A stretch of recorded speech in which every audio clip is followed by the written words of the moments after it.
A brief trigger warning and strong language warning for anyone listening to today's episode of the Artists and Emotions podcast. Today, we're going to be diving into subject matters such as suicide, the emotional struggles of being an artist in today's world, and depression and everything that comes with it. If you feel that you will be affected in a negative capacity, I highly recommend you turn away now. I'll see you next time. For everyone else, let's begin.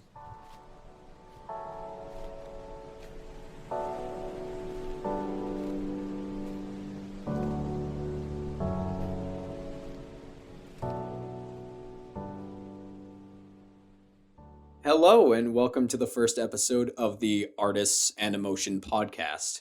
My name is Cody Alexander Curtis, and I will be your host.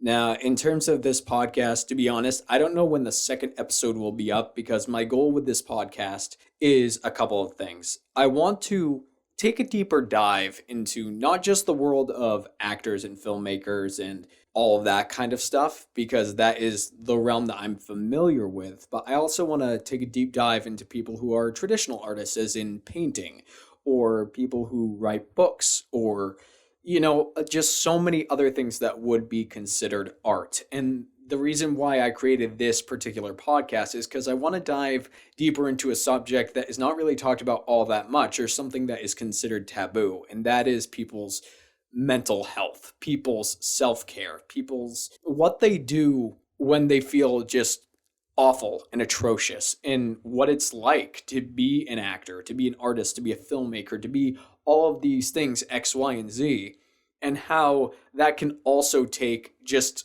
an unabridged toll on a person's psyche and how they view themselves and just so many other things. It's a lot, and it's something that's been very important to me for a very, very long time. And so I wanted to start this up. And after a long time, after a couple of years about thinking about this, I finally brought things together to where I can finally do this. And I'm excited to bring this to you. And the thing I'm the most excited about is because I'm going to be bringing people on to be interviewed, whatever their field may be. They may be dancers. They may be traditional artists. They may be, they could be 100 other things. I mean, skipping rocks across a pond could be considered an art in its own form. I don't know if you would be able to monetize that. If you could, that would be fantastic, though.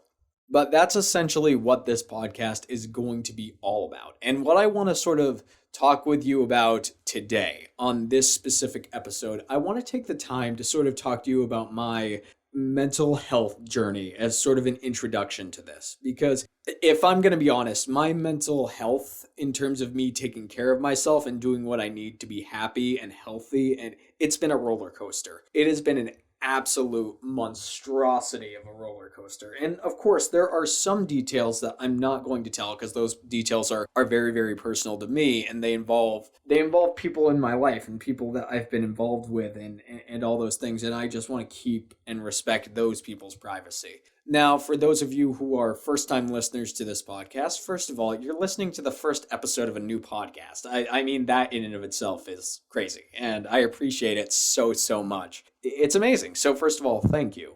But for those of you who don't know, my name is Cody Alexander Curtis. I am an actor. I'm a filmmaker. I am a writer.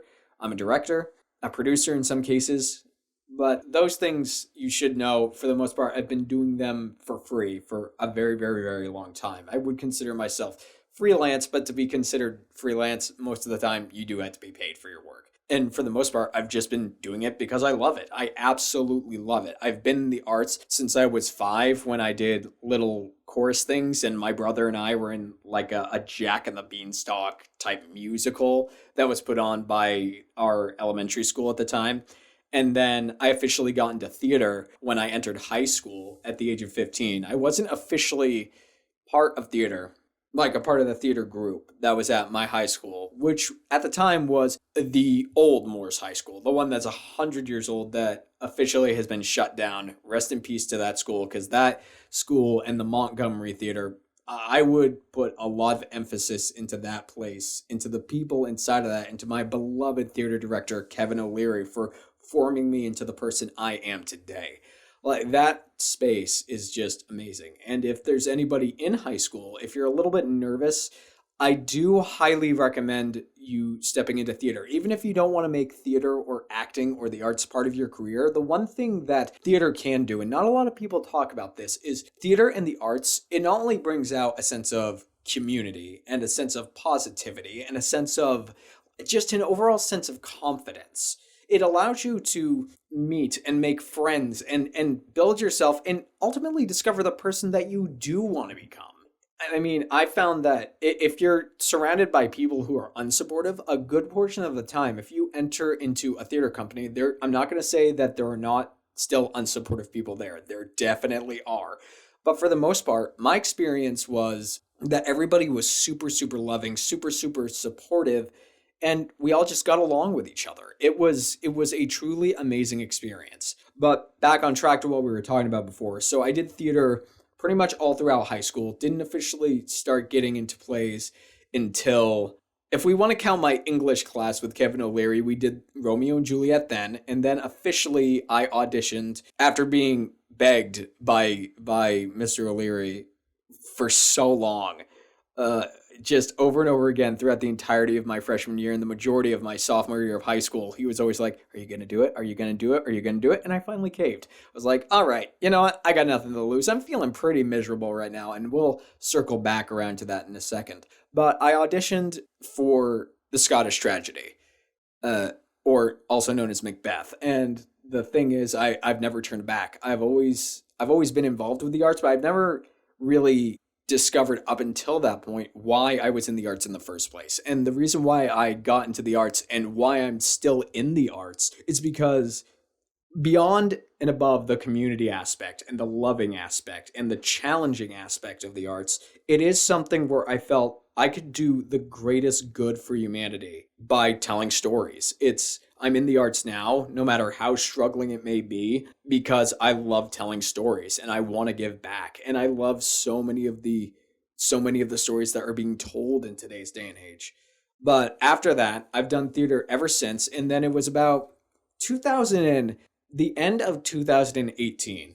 The end of 2018, I entered a short film screenwriting class. And that's where I sort of jumped onto the film bandwagon. That's where I dipped my toes into the film industry, so to speak. It wasn't, let's be honest, it's not the film industry, not by a long shot. It was just a class. But I met some of my best friends through that class. Some people who I would still consider very, very good friends today, but they got me into film.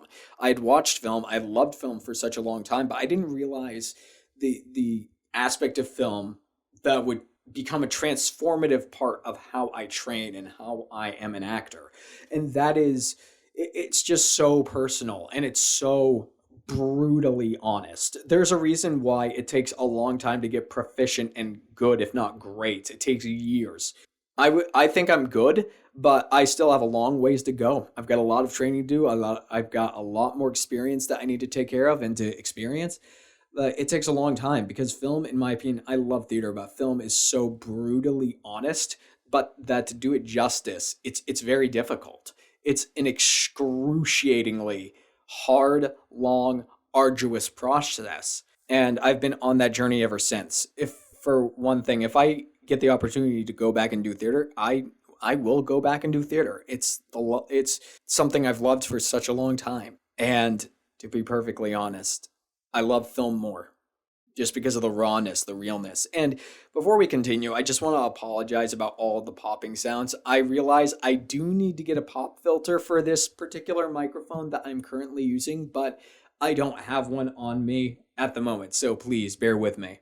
But that long, arduous, hard, brutal, psychotic journey that is the arts, that is the actor, that is the storyteller, that is ultimately trying to make this thing a career.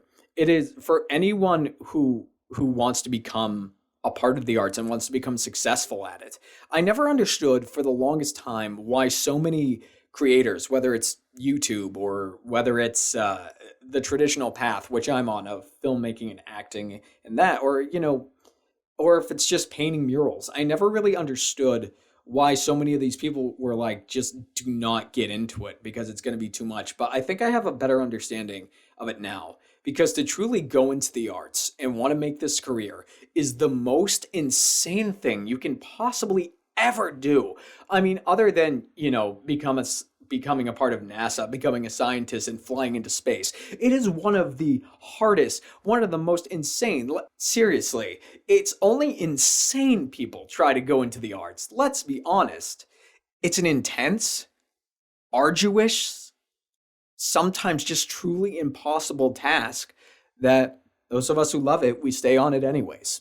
And it's truly, truly unforgiving. The arts is one of those things that takes so much and barely ever gives anything back. And it's one of the things that is just so hard about this whole thing. It's one of the things that is the most damaging part about being an actor, about being in the arts. And to be frank, when I entered high school, my mental state, the way I felt about myself, it was already pretty bad as it is. Like, I had no self-esteem, and I'm still struggling with self-esteem issues to this very day. Self-esteem is something that it's not easy for me.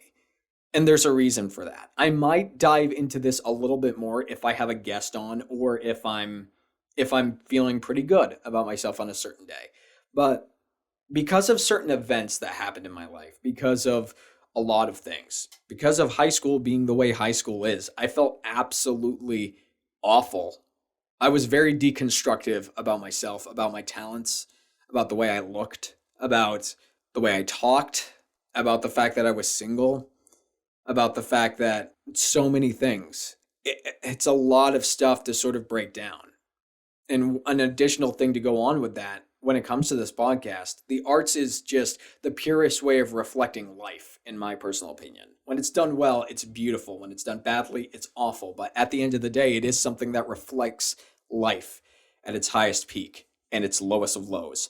And that's why on this podcast, I'm not just going to be talking about, quote unquote, the arts, but I'm also going to be talking about life. I might talk about finances. There's certainly a financial element about going into the arts.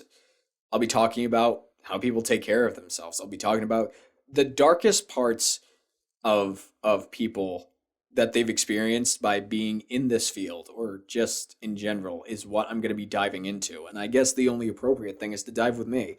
From the age of 15 all the way until probably 2 years ago, when I was 23, just a few months out of being 24, there were, I would say it was weekly, if not monthly. I can guarantee you it was monthly. I would seriously think about killing myself. It was one of those things where I had been in the arts for a very, very long time, even throughout high school, because of all the personal shit that I went through. It was just awful. A lot of really, really personal stuff to deal with my family, financially, and I mean, high school, definitely less so the financial part, but definitely being bullied. I was bullied in high school because I was short. I did not take care of myself, to be perfectly frank. I was a little bit overweight, and I had zits all over my face pretty much every single day. But all throughout high school, and even after I started taking care of myself post high school, I was still in the arts. And then after high school, I went out west, and I was at BYU, Idaho, Brigham Young University, Idaho, for a period of 6 semesters, where I went through one of the most intense theater programs I think I've ever been a part of. It was to the breaking point. And I think a mixture of that, along with some other stuff that I was going through with my roommates over the course of those 6 semesters, what you guys should know is I did not have a good relationship with my roommates at all. Basically, throughout all of the semesters that I went there, there was a lot of arguments, there was a lot of backbiting, there was a lot of other things. It kind of gave me an edge, if I'm going to be honest, but at the same time, that mixed with being with the arts in the intensity of the program, plus I was helping people with not only projects, but also directing stuff.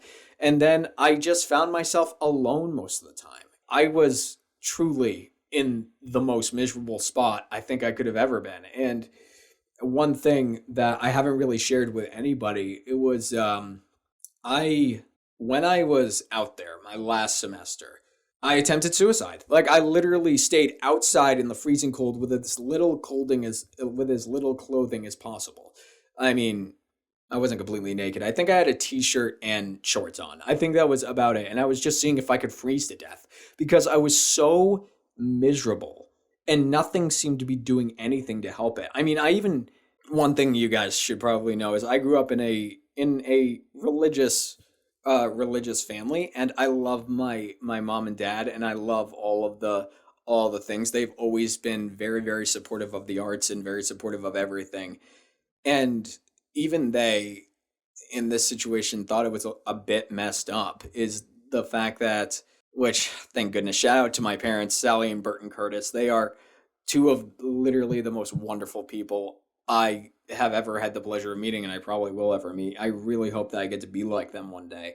But while I was out there, it was the worst because I grew up in the LDS church, aka the Mormon church. And one thing I didn't realize until I got older, and it wasn't until probably until I started going to college at BYU, Idaho, that I didn't realize how much I didn't agree with the whole religious hemisphere of things. I understand that religion works for a lot of people. I understand church works for a lot of people, and I am not bashing that. It did not work for me as I got older. I will tell you, some of my best friends are religious in some capacity. I absolutely love them. They are some of my best friends and my closest allies, and I have confided in them on so many different things that I haven't confided in a lot of people. So let me preface with this particular story about my mental health. I tried to kill myself, and to relate this back to the arts, it's one of those things where I'd been doing this since I was in high school. I'd been in the arts since I was 5, and with everything going on, it didn't feel like I was getting anywhere. I felt absolutely miserable. Getting in arguments with my roommates, being around the arts, yeah, sure, it brought me warmth once in a while, but at the end of the day, I was so afraid and I was so cold on the inside and I felt so alone that I tried to kill myself the week before I was supposed to go home. And the reason why I didn't is, I guess it's a good thing now. And I'm definitely an advocate for this about taking breaks away from the arts. If you're somebody who thinks you need a break from the arts because it's just not making you happy, then do it. I left Brigham Young University, Idaho at the end of 2016, and as I said, I did not get back into the arts. I didn't get into film. I didn't get into theater. I did not do anything for 2 years. And it wasn't until that 2 year break that I realized that I truly, truly needed it.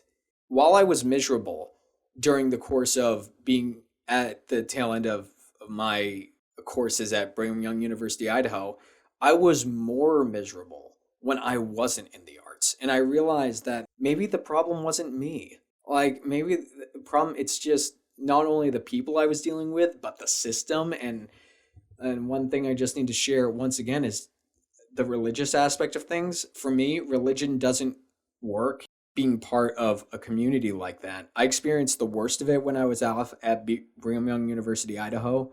And I have also experienced in my own life. I'm not going to go into detail as to why I have. The thing I will say, though, the thing I will actually say is that a lot of the people that I grew up with, a lot of the people who were adults in my life have essentially left me by the wayside because, I stopped going to church and because I'm pursuing this path as an artist because of film and theater and because, the arts is something that is so unjudgmental and it's unabashedly willing to look at the darker side of humanity. And I love that about the arts. I like the raw nature of the arts. And unfortunately, some of the people that I grew up with, some of the people that I looked up to, they didn't agree with that. They didn't agree with the fact that I was doing this, and I just haven't heard from them since. It's disappointing and it's sad, and that certainly did not help my mental health any, especially when I started getting back into the arts. And so that's sort of what happened during the 2 year time gap. When I gave up the arts for a little while and sort of tested the waters of what other things I wanted to do, I wanted to be a physical therapist at some point. I thought I might be a physical therapist to help actors when they when they they have roles, they have stunts, or we have sports athletes who get injured or are training for something. I thought I might be one of those people to help them out. And health and fitness, that's something we can discuss during another time, of course. But health and fitness has been very important to me since 2014 when I graduated high school. And it really has helped me through a lot of really, really bad stuff. And then I got back into the arts. And the thing that really hurt this time about the arts, I thought I was happy. I legitimately felt like I was on the moon because I was around good people and I was doing the thing that I loved again, and I felt elated for about a period of 6 months. For about a period of 6 months, that was good. But then I started doing more and more and more and more stuff. And the thing that I realized, I got back into theater. I was going to the University of Southern Maine, and their theater program, when I entered it, it was really, really good. And shout out to Andrew Harris.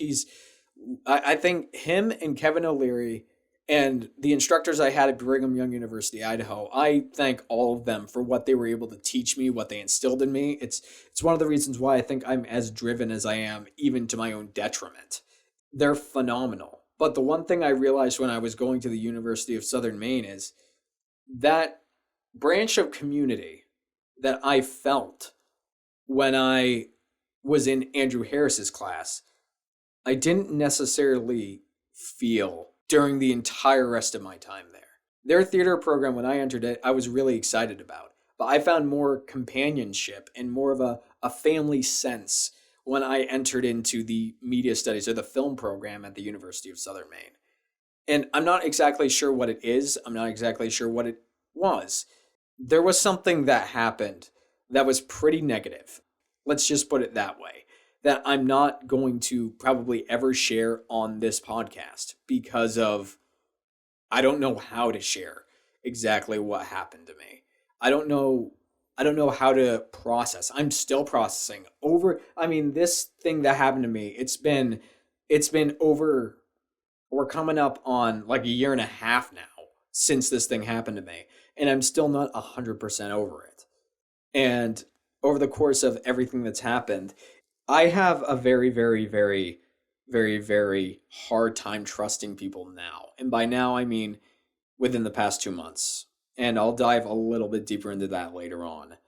And that conversation, I will let you know, is something I'm going to want to have somebody else on the podcast with me. Because what happened to me over the past, let's say the past 6 months to a year, was absolutely horrendous. It was atrocious. There aren't enough adjectives to actually describe what happened to me. And I'm sure I'll break down into it piece by piece when I get comfortable. But for right now, let's go back to what I was saying. Brigham Young University, Idaho, I took a 2-year break because of roommates, because of the stress of the arts. I got back into the arts, and then I got to the University of Southern Maine in the arts, and I met some of my best friends when I was there.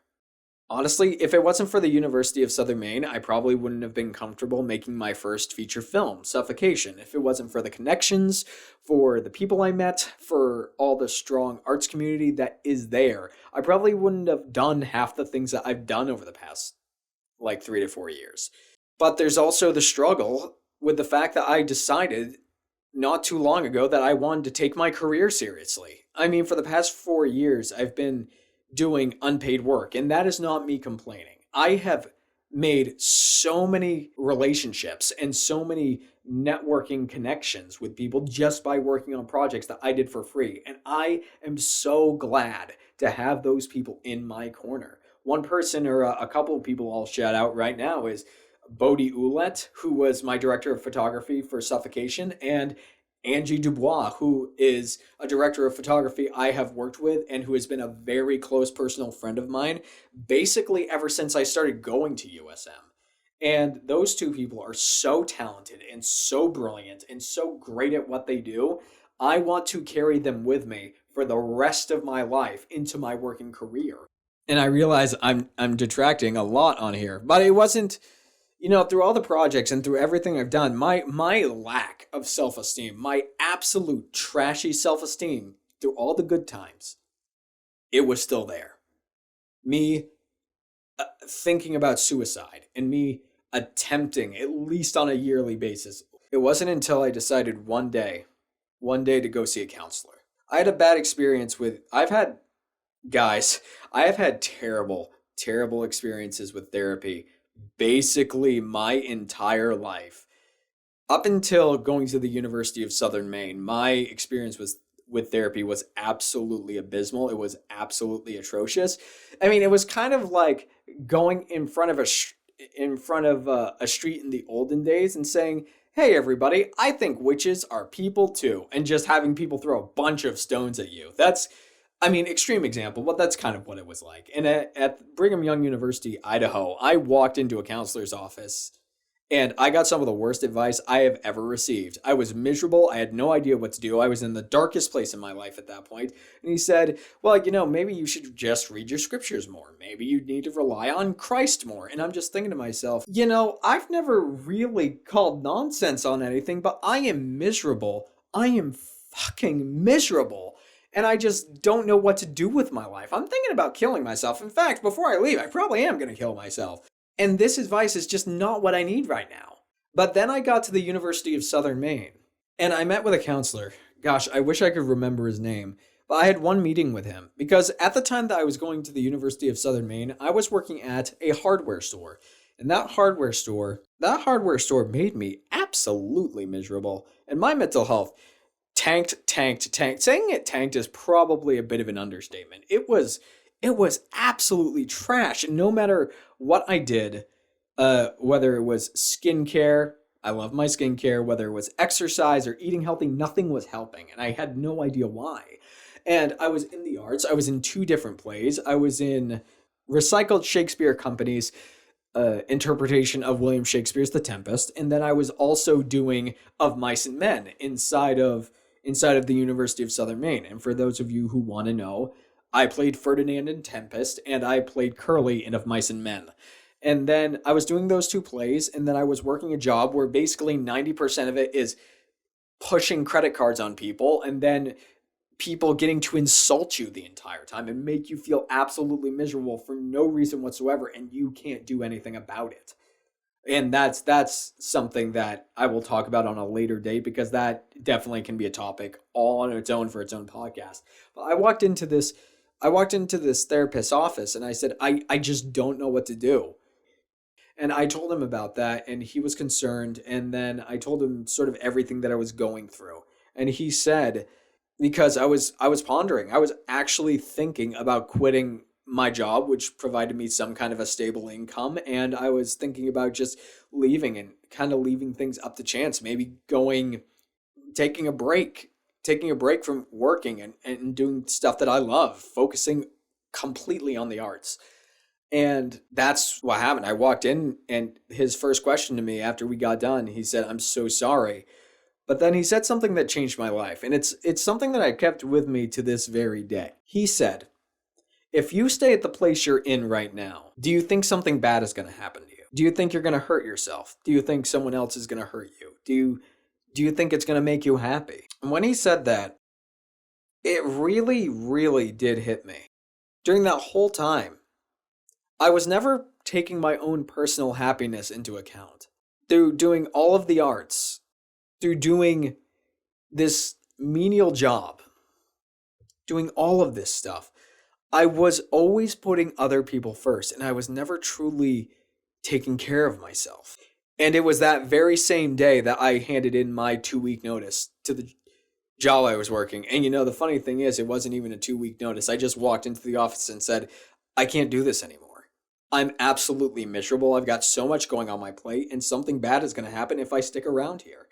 And luckily, they were super understanding. I still go to that place once in a while whenever I need stuff or I want to say hi to my old coworkers, because my coworkers at that place, they were pretty fantastic. I loved working with those people. But after I left that, I got happy again. Like, I was able to focus on the thing that I professed that I loved for so long. I was able to focus on the arts and working on my own story. And it was around this same time that I got my first short film off of the ground, my directorial debut. And then it was shortly after that, I got the idea for my feature film, which was originally going to be a short. But because of everything that's happened in the world with the pandemic, we decided to turn it into a feature. And that's another story for another day. But I became so happy. My creativity came back. And the one thing that I noticed with all of this is that the stress, the misery that I was feeling at that time, it detracted from the thing that I love doing the most. And although this may sound like it doesn't connect with the stress of being an artist, or even the title of this whole podcast, actors or artists and emotions, it does. And I'll explain why now. And I will say, even to this day, I'm still struggling with some insecurities. I'm a lot better than I was. After my feature film got completed, it was a hard struggle. It was long, and it was hard, and it was very, very difficult. A lot of sleepless nights. But the thing I want to emphasize here is that if the thing that you love doing is not giving you any kind of fulfillment, maybe it's time to take a break. And I realized last week of December 17th, so December 10th, I officially decided that I wasn't going to go as hard. I was going to give myself a good long 2-week break that I have said that I'm going to be giving myself for the past 2 years, but has just never happened. Arts are hard. They are so hard. I mean, whether it's being a filmmaker, being an actor, being a comedian, the list goes on and on and on. It's next to an impossible thing to make happen. And for the past 2 years, I literally have not taken a single break until now. And because of the competition of the arts and trying to make this a career, and lots of personal stuff going on, and the stress of getting a new job and the pandemic, and my own personal depression and lack of not self-motivation, but lack of confidence. The lack of confidence in myself. So much of that has been so painful. And it's like being in front of a moving train that is hitting you over and over again, but you don't feel like you can get out of the way. You don't feel like you can get out of your own way. And it's very, very destructive. Like for me, I can say the one thing that always goes out the window for me is always food. Whenever I am hardcore into something, I forget to eat. I always do. Food goes out the window. There are certain times where I have gone a full week without eating because I've been focusing on something, and that's just not healthy. And that's a lesson that I've needed to learn for a long time. And so, like I said, I've taken a step away from the arts, not completely. I have a short film that's going to be coming out next month that we're in pre-production for. I have responsibilities there, but for the most part, I'm just giving myself a couple of things to do, and then I'm giving myself the time to hang out with friends, to hang out with family, just give myself the time to relax, play video games, watch TV. There's so many things that I want to do to just relax, and I have not ever taken the time in the past 2 years to do these things.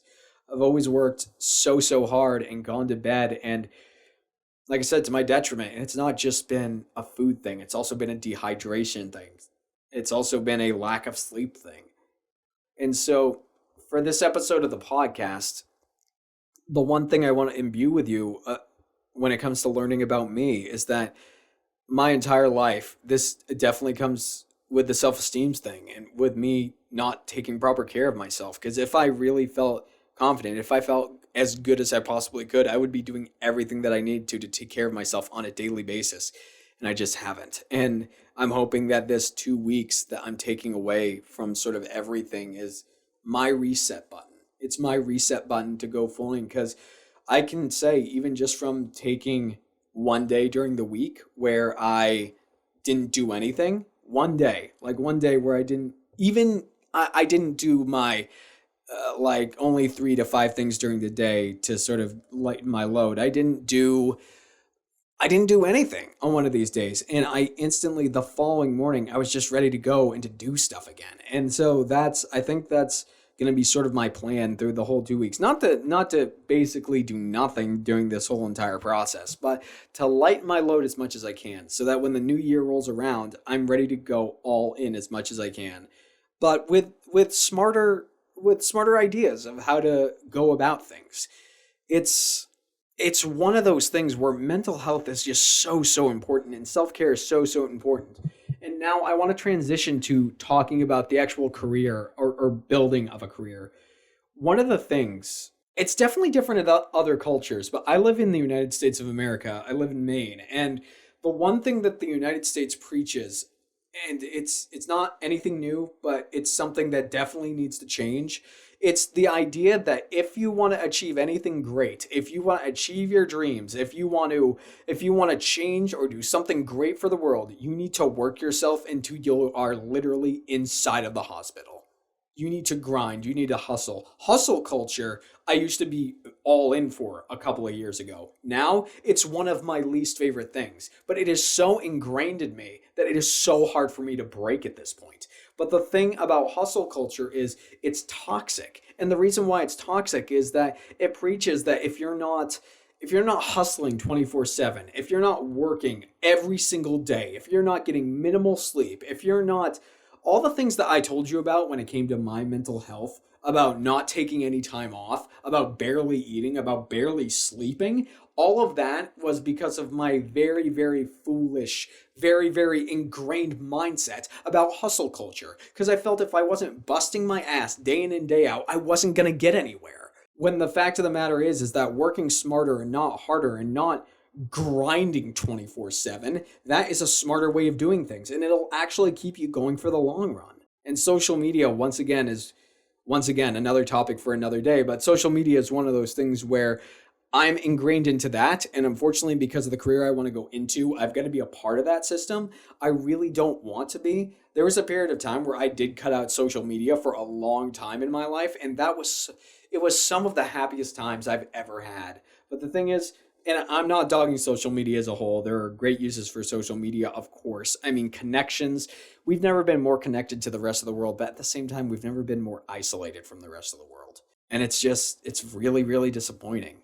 And the one thing that I've noticed is something that I've had to work on over and over again is the fact that with the whole confidence thing, with the whole hustle culture thing, with the whole focusing on my career as an artist, as an actor, I've put I guarantee, like, it's something I regret, is that I've put the ability to try to meet people, to try to form a relationship, to meet with somebody, to, meet somebody that I connect with, that I can be on this path with, that I can build a relationship with. It's, it's something that I have detracted from my life for a long time. And now the thing that I struggle with, if there's one thing I'll tell you guys, I struggle with a couple of things.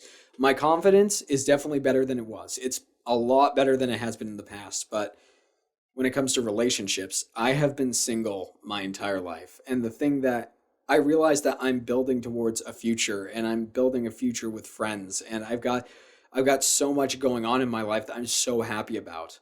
But the thing that I regret is that I never took the time to try to cultivate something with somebody.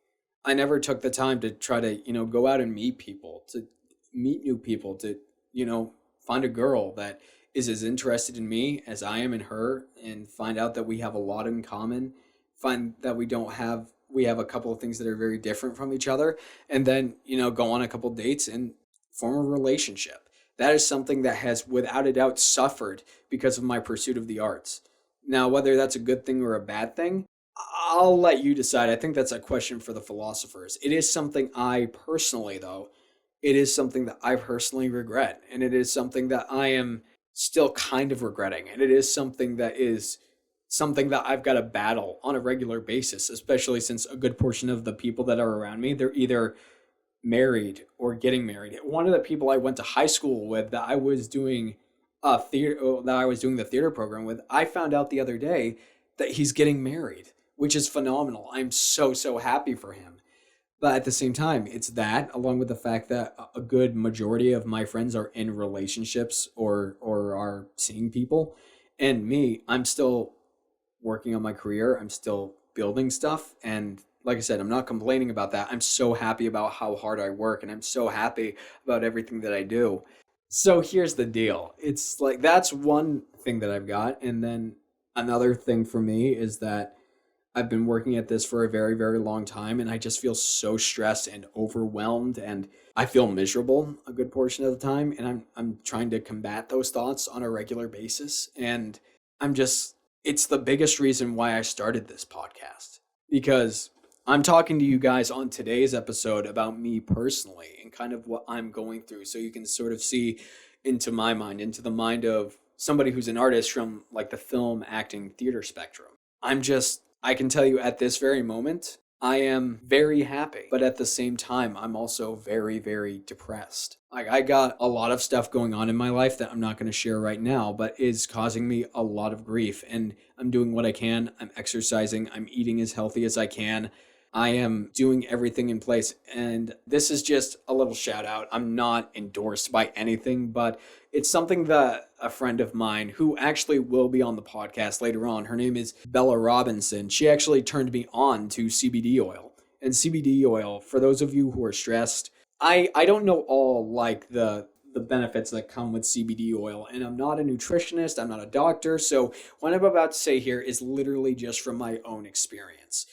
I started putting that stuff in my smoothies, and while I didn't notice anything happen at first, it took about 2 weeks to a month. A consistent 2 weeks to a month of putting that stuff in my smoothies, and while it didn't take away the pain or like the dark clouds overhead, it did allow me to sort of relax and take a deep breath. Knowing that those clouds and that misery is still there, but allowing me to take a deep breath and try to focus and see if there's anything that I can do to sort of calm my mind to help me get through those situations.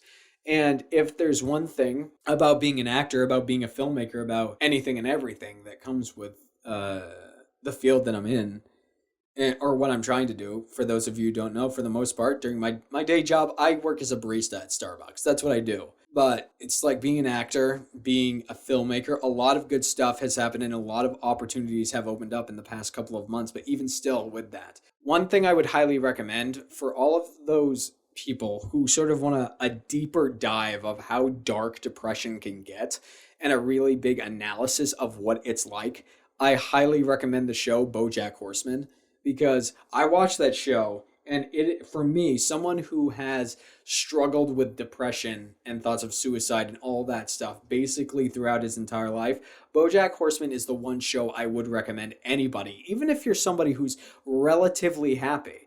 If you know somebody, if you want to try to understand what somebody's going through, if you want to do your part, but also not do anything that you're afraid would do something bad, I highly recommend watching the show Bojack Horseman. It's a show that ever since I've watched it, I have preached and preached about it, how I think it is one of the best and most inspired and most inspirational shows ever put to screen. It's truly, truly wonderful. And when it comes down to it, guys, the arts they're darn hard. They're really, really hard. And me, the lack of success, the failures, the successes, the relationships, the networks, the friendships, the falling out of friendships, everything. It's a lot of stuff that I am still battling with. And we're coming to the end of the first episode. And with all this in mind, like I said, I could probably talk 2 hours about my experience of being in the arts, but I want to leave you guys with a little something so that when I have more people on, you will have the opportunity to learn more about me. Because after all of these things that I've said, I want to give you throughout the entirety of making this podcast, one of the biggest things is I want you to learn about me through the voices of other people. Because there are a lot of people in the arts that I really respect, that I absolutely love. And I want to talk with them about their experiences, about their tips and tricks, about what they go through. And with each person, I'm hoping to have some kind of a theme, or we might just shoot the breeze and you'll learn more about me. You'll learn more about them. It's one thing that I want to sort of bring out to the world because, like I said before, hustle culture is such a big thing in today's society. But one thing that sort of is talked about but is always glossed over is the mental health, the destructive, deconstructive obliteration of one's psyche and self-care because they're afraid if they're not working 24/7 that they're not going to get where they want to be. It's something that needs to be discussed.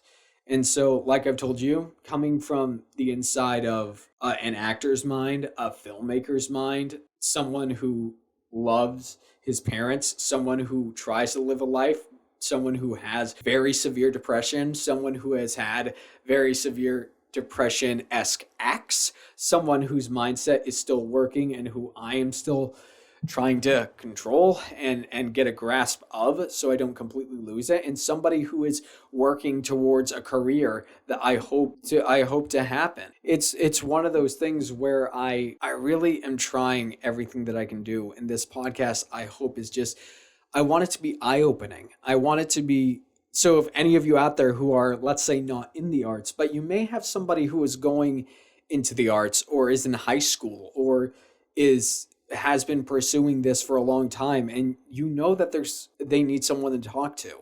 I'm hoping that this podcast will be that thing. And maybe if you're someone out there who can connect with what I'm talking about here, about being an artistic person who is sort of suffering, maybe you can listen to this. I'm hoping to make these on average about the length that I have made this episode so far. I want them to be about 50 minutes to an hour of good conversation about mental health. This is so important to me. And this is something, once again, that isn't talked about that much. And I wish it was. So I don't know if I'll have any kind of a catchy phrase for this, but you guys know more about me than a good portion of other people do now. And I'm hoping that if you're someone, let's say if you don't have very many people in your life who you can talk to, I'm hoping that you can listen to this podcast, and maybe just maybe that this podcast can be something for you to listen to, can be something for you to gain something from, something that you can use to sort of apply to better your own life, even if you don't have that great of a support system. Because I'm going to tell you here, even though these conversations are sort of one-sided, I will be your support system, even if you're just listening to me. I'm going to tell you right here, right now, I'm going to do my best to make sure that myself and everybody who I have on this podcast, that we will give you some stuff that you can do to better your life, to make things work for you. My name is Cody Alexander Curtis. I'm an actor, I'm a filmmaker, I'm a director, I'm a writer, and this is me. And this is the Artists and Emotions podcast. And more than anything else, you guys are all beautiful, and I hope you all have a fantastic day.